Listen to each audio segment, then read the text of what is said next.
الحمد لله رب العالمين نحمده ونصلي على رسوله الكريم أما بعد فأعوذ بالله من الشيطان الرجيم بسم الله الرحمن الرحيم। अल्लाह ताला के फ़ज़ल व करम से, उसकी इनायत, उसकी मेहरबानी से आज हम सूरह अल हदीद का आगाज़ कर रहे हैं। हदीद लोहे को कहा जाता है, आयरन को कहा जाता है, और ये नाम इस सूरह की आयत नंबर 25 से लिया गया है। अल्लाह ताला फरमाते हैं, लक़द अरसलना रुसुलना बिलबय्यिनाति व अंज़लना मअहुमुल किताब वल मीज़ान लियक़ूमन नासु बिलक़िस्त व अंज़लना अल हदीद फ़ीहि बअसन शदीदुन व मनाफ़िउ लिन्नास वलियअलमल्लाहु मन यंसुरुहु व रुसुलहु बिलग़ैब इन्नल्लाहा क़विय्युन अज़ीज़। Surely we have sent our Rasuls with clear signs, and sent down with them the book and the scales of justice, so that people may conduct themselves with fairness. We also sent down the iron. In it is mighty strength and many benefits for mankind, so that Allah may know those who will help Him and His prophets without seeing Him. Indeed, Allah is all powerful and almighty. हमने अपने रसूलों को निशानियों और हिदायत के साथ भेजा और उनके साथ किताब और मीज़ान नाज़िल की ताकि लोग इंसाफ पर कायम हों, और लोहा उतारा जिसमें बड़ा ज़ोर है और लोगों के लिए मुनाफ़े हैं। ये इसलिए किया गया कि अल्लाह को मालूम हो जाए कि कौन उसको देखे बग़ैर उसकी और उसके रसूलों की मदद करता है। यकीनन अल्लाह ताला बड़ा क़ुव्वत वाला और ज़बरदस्त है।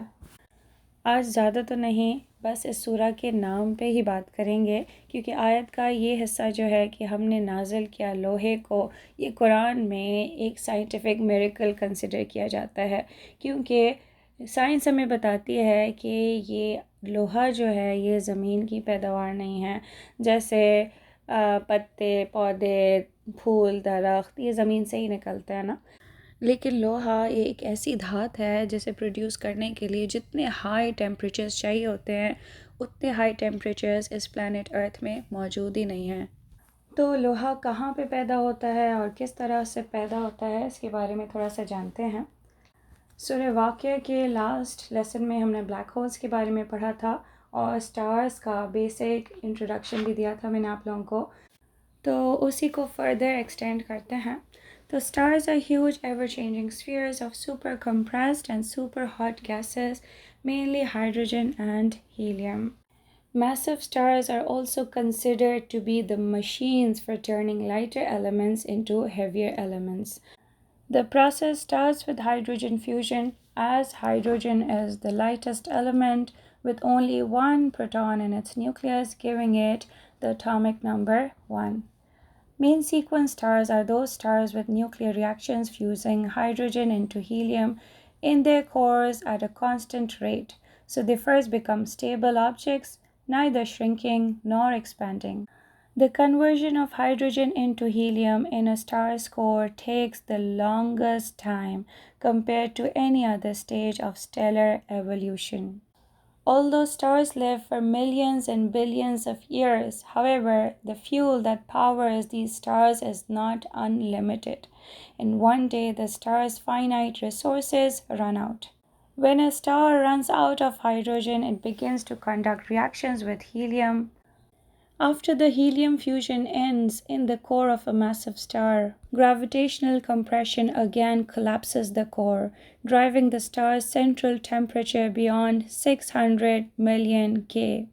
Now carbon fusion begins, producing such elements as neon and magnesium. When a star compresses itself enough to drive its central temperature to 1.2 billion K, neon fusion occurs. When the central temperature of the star then reaches 1.5 billion Kelvin, oxygen fusion begins. As the star consumes increasingly heavier nuclei, it produces sulfur and isotopes of silicon and phosphorus, among other elements. As the core temperature increases, its fusion rate soars. Also, each succeeding core stage has fewer and fewer atoms than previous one. तो बात कहाँ से शुरू हुई थी कि शुरू में सिर्फ हाइड्रोजन एटम थे। जब वो बहुत टाइटली पैक्ड होते हैं तो फ्रिक्शन प्रोड्यूस होती है, हीट प्रोड्यूस होती है, उसकी वजह से हाइड्रोजन फ्यूजन स्टार्ट हो जाता है और हाइड्रोजन के एटम्स हीलियम में कन्वर्ट होना शुरू हो जाते हैं। एक स्टार की लाइफ में ये वाला फ़ेज़ सबसे मेन फ़ेज़ है, यही स्टार की असल ज़िंदगी है और इसके बाद फिर स्टार का डिक्लाइन स्टार्ट हो जाता है। स्मॉल और एवरेज साइज स्टार्स में बात सिर्फ हाइड्रोजन और हीलियम फ्यूजन तक ही महदूद रहती है, क्योंकि उनका मास इतना ज़्यादा नहीं होता कि इतनी ज़्यादा हीट प्रोड्यूस हो कि मज़ीद आगे कार्बन फ्यूजन और फिर दूसरे एलिमेंट्स की फ्यूजन स्टार्ट हो। लेकिन मैसिव स्टार्स में मास ज़्यादा होने की वजह से हीलियम फ्यूजन के बाद टेम्परेचर जब 600 मिलियन केल्विन को एक्सीड कर जाता है तो फिर कार्बन फ्यूजन स्टार्ट होता है। फिर इसी तरह से नियॉन फ्यूजन, मैग्नीशियम, ऑक्सीजन और फिर सल्फ़र की आइसोटोप, सिलिकॉन, फास्फोरस, ये सारी चीज़ें प्रोड्यूस होती हैं और फाइनली बात आयरन तक जा पहुंचती है। आयरन का प्रोड्यूस होना स्टार के लिए कोई पॉजिटिव न्यूज़ नहीं होती because it signifies the death of the star. Each succeeding core stage has fewer and fewer atoms than the previous one. For example, because each helium atom is made up of 4 hydrogen atoms, there are only 1/4 as many helium atoms in a star's core than there were hydrogen atoms. Combining these two effects reveals that each cycle of the core thermonuclear fusion occurs more rapidly than the last. For example, detailed calculations for a star that was initially about 25 solar masses on the main sequence demonstrates that carbon fusion occurs for 600 years, neon fusion for 1 year, and oxygen fusion for only 6 months. After half a year of core oxygen fusion, gravitational compression forces the central temperature up to 2.7 billion Kelvin and silicon fusion begins. This thermonuclear process proceeds so furiously that the entire core supply of silicon is used up only in 1 day.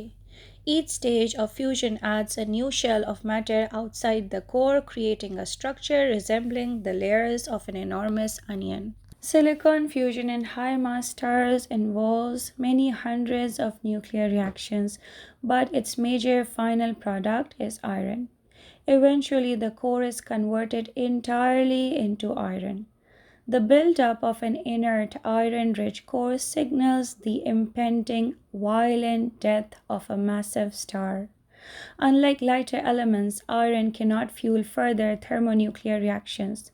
The protons and neutrons inside iron nuclei are already so tightly bound together that no further energy can be extracted by fusing still more nuclei together. The sequence of fusion stages in the cores of high mass stars therefore ends.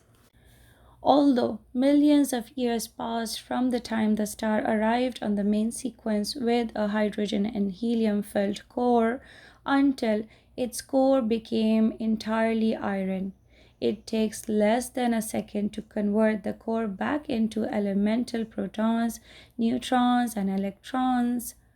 In a mighty blast, the star becomes a supernova. As the supernova expands, the star's luminosity suddenly increases by a factor of 10 to the power 8. The energy emitted by a supernova is truly staggering, as much as all 200 billion stars in the Milky Way galaxy combined.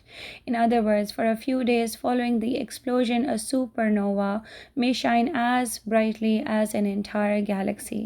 Some say that the supernova shines as brightly as much as the heat and shine produced in the sun's entire life. अब आप लोगों को ये सारी बातें सुन के क्या महसूस हो, आई डोंट नो, बट मेरे अंदर ये सारा प्रोसेस बहुत फैसिनेशन क्रिएट करता है कि किस तरह से एक स्टार की लाइफ में जो हाइड्रोजन फ्यूजन का स्टेज है वही मेन स्टेज है और वही लॉन्गेस्ट ड्यूरेशन के लिए है, क्योंकि हर 4 हाइड्रोजन एटम्स को मिलाकर एक हीलियम का एटम बनता है। तो जब सारा का सारा हाइड्रोजन हीलियम में कन्वर्ट हो जाता है तो एटम्स की तादाद तकरीबन 1/4 रह जाती है, राइट? फिर हर 3 हीलियम के एटम्स को मिलाकर एक कार्बन का एटम बनता है। तो जो ओवरऑल एटम्स हैं उनकी तादाद मज़ीद रिड्यूस हो जाती है, तकरीबन 1/3 रह जाती है। तो अंदाज़न एक 25 सोलर मासेस के बराबर जो स्टार होता है उसमें carbon fusion occurs for 600 years, neon fusion for 1 year and oxygen fusion for 6 months. Now the thermal-nuclear process proceeds so furiously that the entire core supply of silicon in a 25 solar mass star is used up in 1 day. Silicon fusion के बाद जो major final product है वो iron है, और eventually the core is converted entirely into iron. एक star के core का इंटायरली आयरन में कन्वर्ट हो जाना ये सिग्नल करता है the impending violent death of a massive star, क्योंकि iron is the most stable element in the periodic table. तो unlike the lighter elements, iron को मज़ीद फ्यूज़ नहीं किया जा सकता इंटू थर्मोन्यूक्लियर रिएक्शंस। इसके जो प्रोटॉन्स हैं और न्यूट्रॉन्स हैं वो न्यूक्लियर के अंदर बहुत ज़्यादा टाइटली बाउंड होते हैं, तो no further energy can be extracted by fusing still more nuclei together. So although millions of years passed from the time the star arrived on the main sequence with a hydrogen and helium filled core until its core became entirely iron, but now it takes less than a second to convert the core back into elemental protons, neutrons and electrons, and then booms, एक mighty blast होता है और the star becomes a supernova. ये supernova भी इतना interesting है कि एक स्टार का सुपरनोवा की फॉर्म में ब्लास्ट होना इतनी लाइट प्रोड्यूस करता है कि that supernova, it outshines the light of all the stars in that galaxy combined. एक दूसरी डिस्क्रिप्शन के हिसाब से सन अपनी पूरी लाइफ टाइम में इतनी लाइट और एनर्जी नहीं प्रोड्यूस करता जितनी सुपरनोवा में प्रोड्यूस होती है। So heavy and dense elements like iron are ejected in supernovae and then shot out like bullets into the space. तो ये तो स्टोरी थी आयरन की प्रोडक्शन की। अब आयरन स्पेस में आ गई। स्पेस से अर्थ में किस तरह से आई? मीटेराइट्स के थ्रू आई। अर्थ की फॉर्मेशन के दौरान भी billions of years ago the earth was struck by meteorites, और इसी से जो अर्थ का आयरन कोर है वो क्रिएट हुआ है, क्योंकि जो हैवी एलिमेंट होता है वो सिंक कर जाता है। तो इस तरह से आयरन अर्थ के कोर में पहुंच गई। But before the development of smelting, which is the process of extracting the metals from their ores, ये process अभी humanity को आता भी नहीं था। तो the iron found in iron meteorites was the earliest source of usable iron available to humans. Some of the earliest evidence of iron being used as material by humans goes back as far as 3500 BC in Egypt, when iron beads were taken out from meteorites. Meteoric iron was the only naturally occurring source of iron at that time and was considered a highly prized material due to its heavenly association. बाद में जब तकरीबन 500 BC में, BC stands for before Christ, जब humanity को smelting का process आया और उन्होंने आयरन ओर्स में से आयरन निकालना शुरू की, तो फिर उन्होंने डिस्कवर किया कि आयरन तो अबंडेंट अमाउंट में मौजूद है प्लैनेट अर्थ में। तो अल्लाह ताला ने जब नज़लना का वर्ड यूज़ किया है इस सूरा में, तो नज़लना का मतलब होता है हमने नाजिल किया, विच डिस्क्राइब्स द प्रोसेस कि किस तरह से ऊपर से स्पेस से आयरन आई है अर्थ में, और ये आज भी होता है। Although large impacts are fairly rare, but thousands of meteorites weighing about a pound are thought to fall to Earth every year, but many of these events go unnoticed because the small rocks land in uninhabited forest or open ocean waters. तो इस वजह से ये event जो है notice में नहीं आता। तो आई होप कि आप लोगों को समझ में आ गया होगा ये सारा प्रोसेस। तो आज का लेसन यहाँ पे ख़त्म करते हैं। बारकल्लाहु ली व लकुम बिल क़ुरआनिल हकीम व नफ़अनी व इय्याकुम बिल आयाति व ज़िक्रिल हकीम। सुब्हानकल्लाहुम्मा व बिहम्दिका नशहदु अल्ला इलाहा इल्ला अंता नस्तग़फिरुका व नतूबु इलैक। वस्सलामु अलैकुम ورحمة الله وبركاته.